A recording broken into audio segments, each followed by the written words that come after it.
दौरान ये शिक्षण जो मिलता तो शुरू से पहले से फॉलो होता ये ऐसे मानता था और देखो नंबर क्या आप इनका बायोग्राफी दिया गया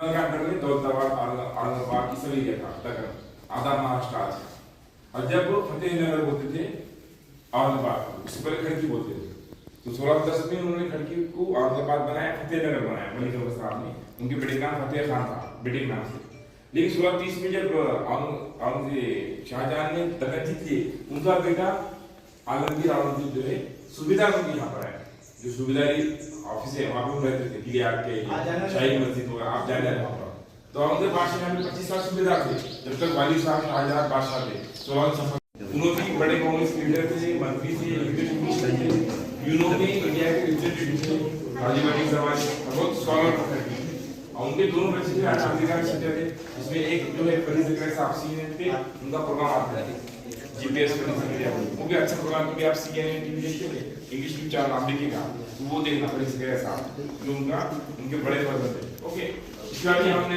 अजेंडा की उस दौलताबाद चांदमीनार ये आपको पता है आज डॉक्टर मदर अहमद फारूकी साहब इनके ज़ेर सरबस्ती Maulana Azad college of art science and commerce के 11th और 12th के आर्ट्स स्ट्रीम के तलबा का आज हेरिटेज का प्रोग्राम रखा गया है जिसमें आर्ट्स कॉमर्स के असातिज़ा की रहनुमाई में आज उन्हें हिस्ट्री म्यूज़ियम, दिल्ली गेट, हिमायत बाग, शिवाजी पार्क, रंगीन दरवाज़ा ये तमाम हिस्टोरिकल प्लेसेस का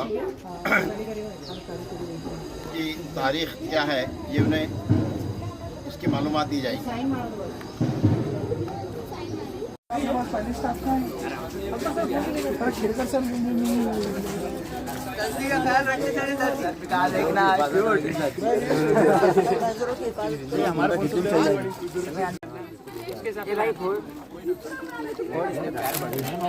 बहुत जम के लकड़ी लगी बेटे तेरे कसम से यकीन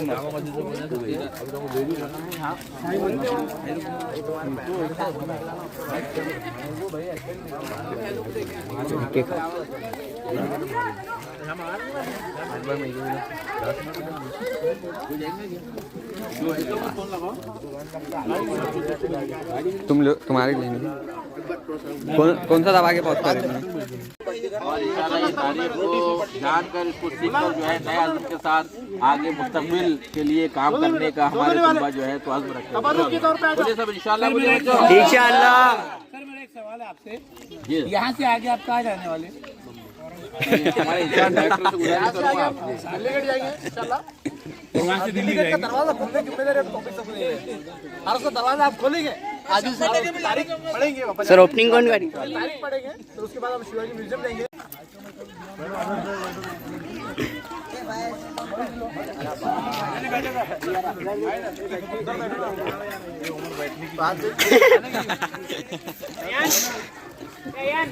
फोटो है वीडियो है बटो वीडियो है अरे बाप पार्सल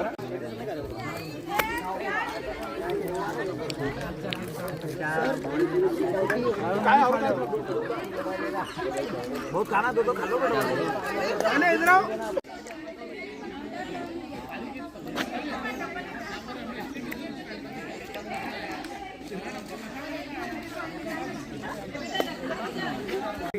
एक बार अरे बच्चे बड़े हो गए समझदार हो गए। चलो सुन लो सर। हाँ सब देखो शाही मस्जिद जो है अगर हम बात करेंगे शाही मस्जिद की तो ये भारत के अंदर मुगल दौर की एक बहुत ही अहमियत की हामिल जो है शाहकार तामीर है जिसको अगर हम देखेंगे जो शहर के इस्लामी तारीख और सकाफत की अक्कासी करता है। यानी सकाफत बोले तो जो कल्चर है वो ये बताता है कि ये इस्लामी कल्चर कैसा था क्या था।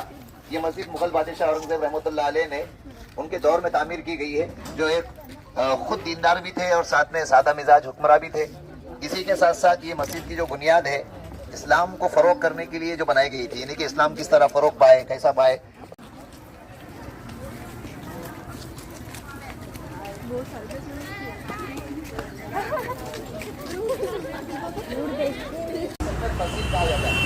ये मस्जिद यहाँ से शुरुआत से लेके आपने हिमायत बाग तक देखिए ना ये कंटिन्यू फसील ऐसी है आपको समझ में नहीं आई वो दीवार जिसको बोलते हैं उसको फसील कहा जाता है।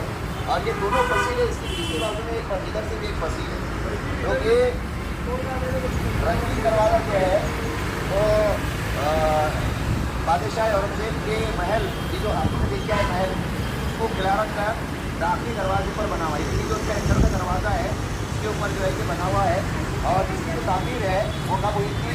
1653 से लेके 1659 तक, देखिए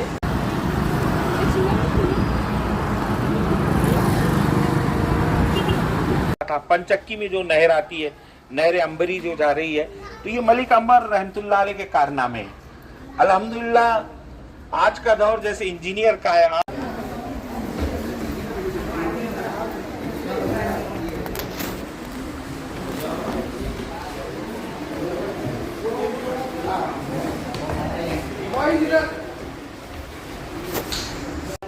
नीचे जो है तो आलिमात बनती है, जो 10वीं 12वीं 5 लड़कियाँ होती हैं, और ऊपर जो है तो पढ़ाई में तो हमारा स्कूल है लड़कियों के लिए आज़ाद इस्लाम की तरह वो चलता है हमारा रहमतुल्लाह अलैह की।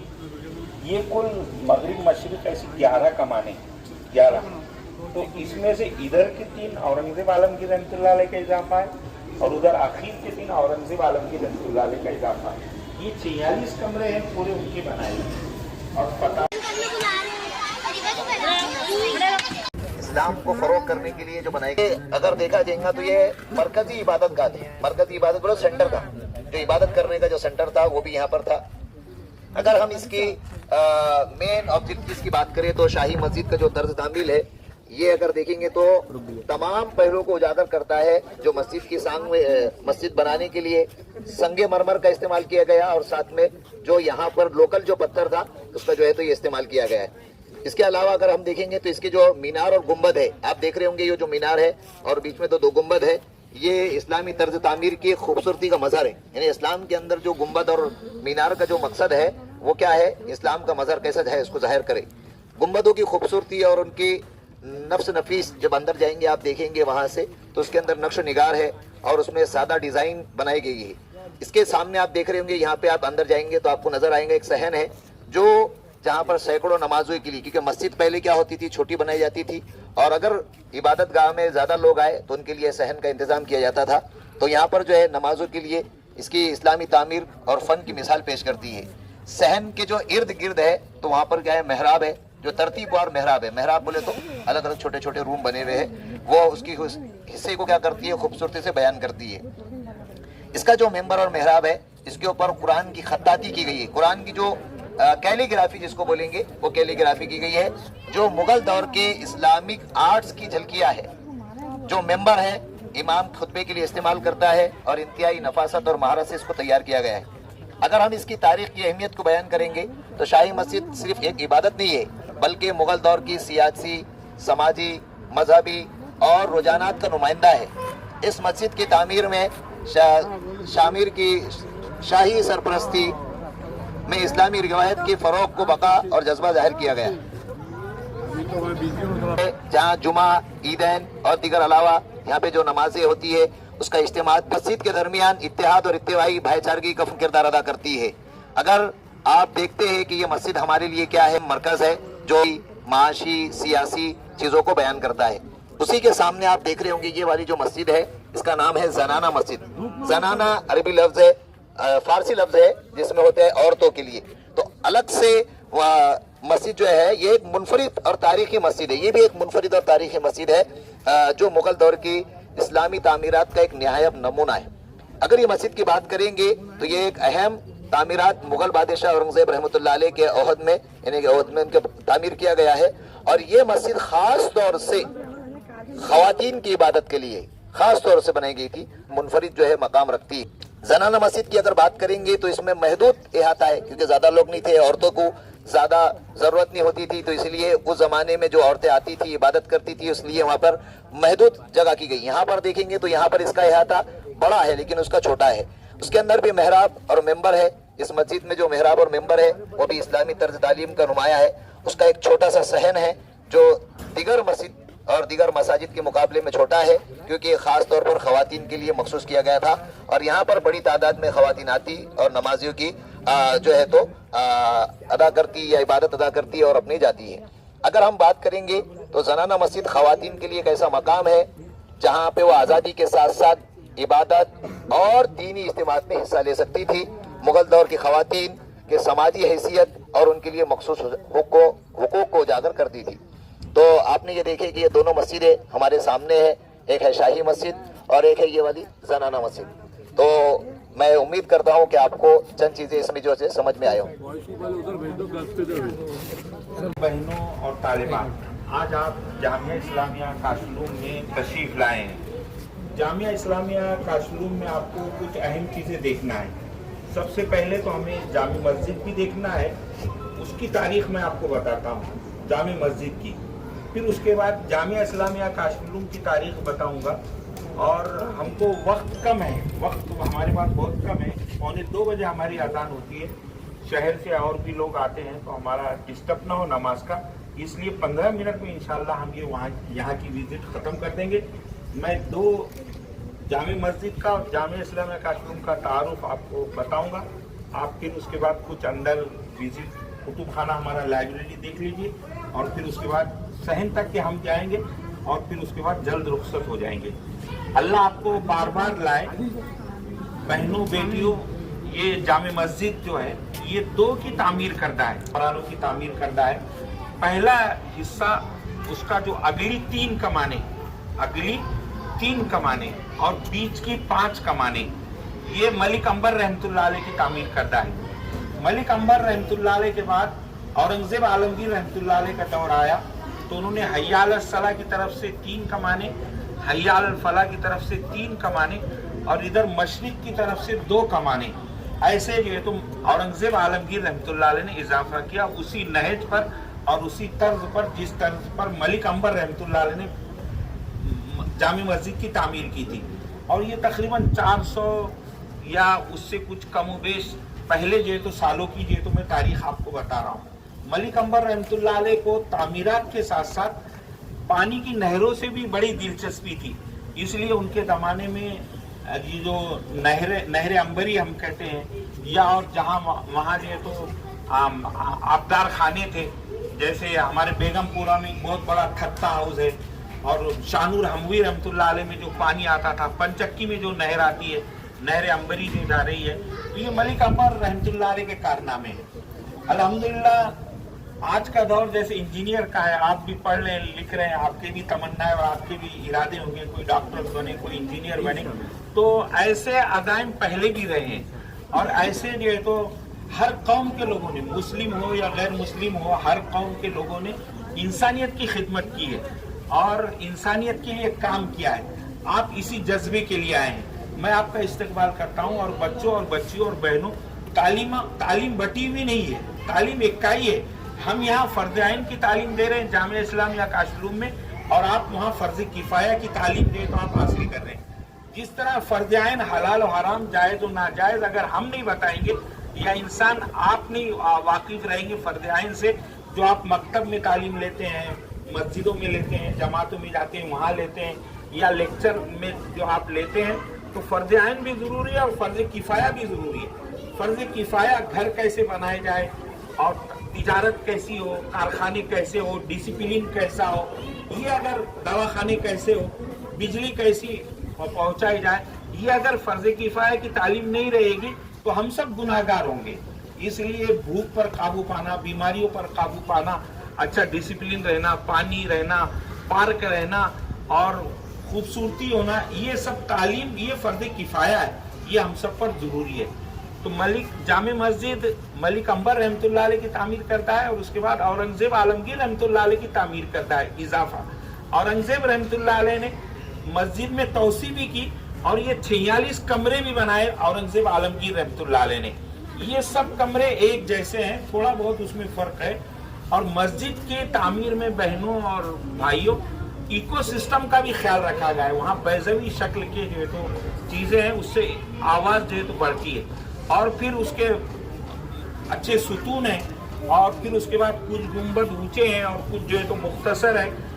पहले दौर में जब ये सौतियात का, आवाज़ का जो है तो डिस्टर्ब नहीं था, तो इमाम की आवाज बराह रास्त पहुंच जाती थी। पंखे नहीं थे, गाड़ियों का शोर और हंगामा नहीं था, ऊंची ऊंची बिल्डिंगें नहीं थी, तो परिंदों की चहचहाट भी हम सुनते थे और आवाज, नमाज की आवाज भी जो है तो बहुत आसानी से सुनी जा सकती थी। औरंगजेब आलमगीर रहमतुल्लाह अलैह ने हाउस भी बनाया, बहुत अच्छा हाउस है।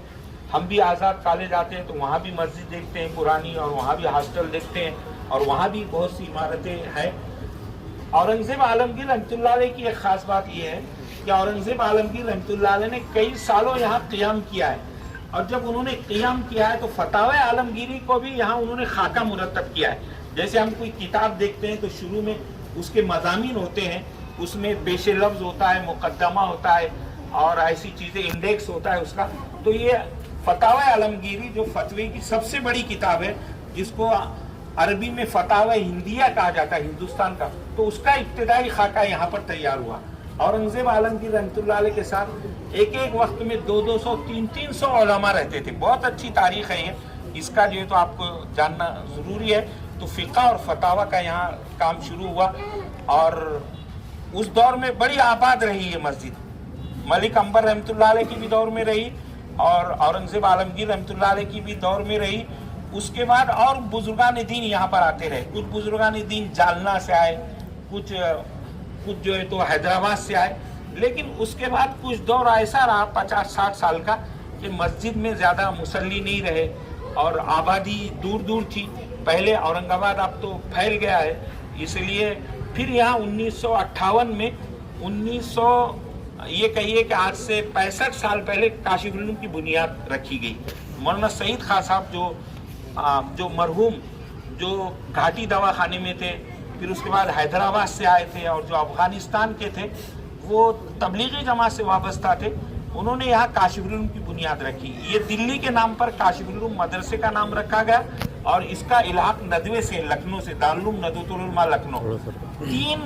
तीन नहजे देखी तालीम के, 3 निसाब है, 3 सलेबस है, 3 फिक्र है।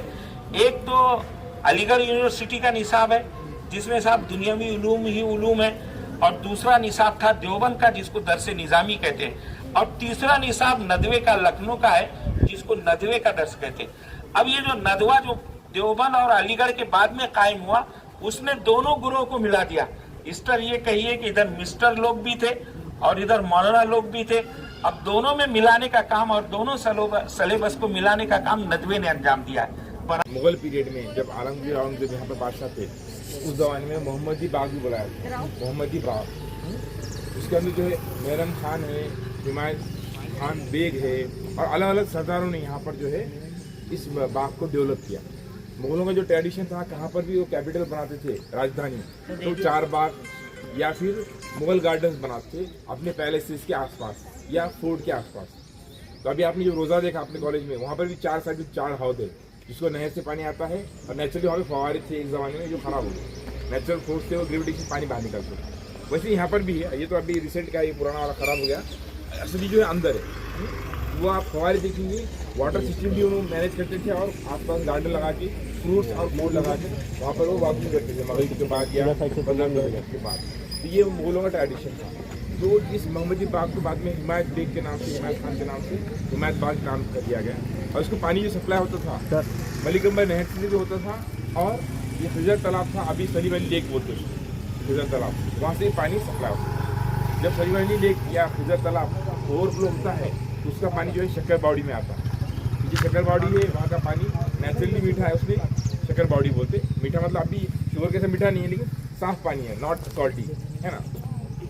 वहाँ पर और एक बॉडी है, वहाँ पे आप देख सकते हैं बारादरी भी है, जहाँ पर फल लगते थे एक ज़माने में, उस मुगल पीरियड में। और यहाँ पर आम लगते थे, संतरा लगता था, दारिम, पोमग्रेनेट लगते थे। तो ये फल जो है आगरा तक जाते थे, दिल्ली आगरा तक। उस ज़माने के जो अखबार हैं, मुगलों के अखबार, उसमें भी नोट है कि औरंगाबाद से इतने अनार आए, इतने आम आए, स्पेशली समर सीजन में दक्कन के आम आगरा में, दिल्ली में फेमस थे, यहाँ से जाते थे। औरंगजेब के अखबार में भी ये है कि यहाँ के आम अच्छे हैं, संतरे अच्छे हैं, पोमग्रेनेट या ये अनार अच्छा है, इस तरीके से। तो यहाँ पर अंदर आप जब जाएंगे, एक गेट है जो मुगल पठान स्टाइल में बनाया वाला है, पूरे इसको ये है, और मोर देन 300 एकर्स का गार्डन है, मोर देन 300 एकर्स का हिमायत बाग है। आज़ादी के बाद निज़ाम स्टेट हैदराबाद की ख़त्म होने के बाद जब इंडिया में अपन आए औरंगाबाद आया, तब ये जो है वसंतराव नाईक कृषि विद्यापीठ को दे दिया गया संभालने के लिए। तो वसंतराव नाईक कृषि विद्यापीठ परभणी के अंडर में अभी यहाँ पर फल संशोधन केंद्र है, जहाँ पे केसर, आंबा, पुराने अलग अलग स्टाइल के मैंगोज का रिसर्च होता है, प्लांटेशन भी होता है ना। गुआवा, जाम की भी झाड़े अंदर, चीकू के झाड़े, आम के पुराने भी है और नए भी लगाए गए, और हर साल यहाँ पे उसका टेंडर भी निकलता है, बिकती भी है। चीकू बिकता है, आम बिकता है, जाम बिकता है, जामुन भी बिकते हैं। तो इस तरीके से अभी भी यहाँ पे फलों का कारोबार चलता है, रिसर्च होता है। अंदर आप जब जाएंगे गेट के अंदर तो पूरा पैक मिलेंगे, दो साइड से 12 दरी मिलेंगे, और सेंटर में जो है लंबे ये मिलेंगे स्विमिंग पूल टाइप, जो बोलेंगे हम, पानी के नहर का जो ओवरफ्लो पानी होता है वो जमा होता है। और नेचुरल वहाँ पर फवारे भी थे एक ज़माने में, अभी खराब हो गया। तो उस ज़माने में वहाँ पर कमल लगाया जाता था, अभी शायद पूरा केंद्र या गंदगी हो गया, शेवाड़ लग गया है। अंदर जाने के बाद आप देखेंगे, और सेंटर में एक अंडरग्राउंड रूम है जहाँ पर उस ज़माने में रेस्ट रूम था। औरंगजेब बादशाह कभी तफरी वॉकिंग के लिए यहाँ पर आए, किले आर्क में वो रहते थे, आज की सुविधा हॉल के पास, जहाँ पर ऑफिस है, गवर्नमेंट कॉलेज है, शाही मस्जिद है, जवाना मस्जिद है, उसके बाद बीवी का मकबरा है नदी के वो साइड है ना। तो इसी एरिया में औरंगजेब बादशाह रहते थे, तो वो भी यहाँ पे वॉकिंग को आते थे। तो वो रेस्ट रूम के लिए वो अंडरग्राउंड रूम जो है वो यूज करते थे। एसी रूम भी बोला जाता है, एसी रूम, जहाँ पे नेचुरली एयर फ्लो होता है। अभी वहाँ पे आम पकाते हैं या सामान रखते हैं, अभी क्या यूज होता है पता नहीं ज़्यादा, लेकिन कुछ अच्छी चीज़ें हैं जो आप देख सकते हैं। बारादरी देख सकते हैं, और नहर का जो ऊपर का ओपन ये है वो देख सकते हैं। पानी के बम्बे भी दिखेंगे आपको, मलिकंबर नहर के, जो अभी यहाँ पर भी एक है। कुछ यूज में है मैन होल्स, कुछ अनयूज हो गए, कुछ खराब हो गए, कुछ लोगों ने कब्जा करके ईटा निकाल के चले गए, प्लॉटिंग हो गई, खराब हो गए। तो 19 नहरें पूरे औरंगाबाद में थी जो मलिकंबर साहब ने बनाए थे, बाद में मुगलों ने भी उसको मेंटेन करे, जिसमें कि एक जो है पंचक्की में आप अभी भी देख सकते हैं, शाह मुसाफिर साहब की जो दरगाह है, नक्शबंदी दरगाह, जो 1715 में बनी, वहाँ पर भी एक नहर को यूज करके उसके नेचुरल फोर्स पे चक्की चलाई जाती है, जिससे आटा निकलता था, नान खलिया बना के गरीबों में तकसीम होता था खाना। उस जमाने में लंगर लगता था हमेशा पंचक्की में। तो ऐसे 19 नहरें थी, कुछ अभी जिंदा है 7-8, बाकी के अनयूज हो गए, प्लॉटिंग हो गई, ब्रिक्स निकाल के लोगों ने चोर लिए, कब्जा कर लिया वगैरह वगैरह। तो ऐसे नहरें 2-3 यहाँ पर भी आप देख सकते हैं। बारादरी देखेंगे, पानी सिस्टम देखेंगे, और रेस्ट रूम देखेंगे, उसके अंदर पूरा प्लांटेशन है, आप वॉक कर लेना। 2 बॉडियाँ हैं, अभी वहाँ पे एक मंदिर बना रहा है, उसके पीछे भी एक बॉडी है, और शक्कर बॉडी बड़ी है, वो भी सर आपको बताएंगे अंदर से लेफ्ट साइड में। और बहुत से फ्रूट्स के प्लांटेशन है, वो आप एंजॉय करना। और लास्ट में एकदम जहाँ पर बीवी मकबरे का बॉर्डर है, 350 एकड़ का मोर देन ये है एरिया, तो वहाँ पे चांदनी चबूतरा है, जहाँ पर कोई नोबल लेडी थी चांदनी, उनकी मज़ार है, उनकी फैमिली की मज़ार। तो वहाँ पे उस जमाने में कवाली समा के प्रोग्राम होते थे, अभी कुछ भी नहीं होता, खाली मज़ार दिखती है और पैक दिखता है। बीवी मकबरे के बॉर्डर साइड में, लेफ्ट साइड में, आप लास्ट में आप जब देखेंगे वॉक करते हो। तो इस तरीके से 2-3 मॉन्यूमेंट है, बाकी का दीवार है, फसील है, कुछ बेसाल्ट की है, काले पत्थर की पुरानी वाली, और कभी नई भी कुछ अपनी मनपाने वगैरह बनाया लेकिन परभणी विद्यापीठ की सिक्योरिटी के लिए, कोई अंदर आना नहीं बोलते। Okay, thank you. कुछ पूछना है?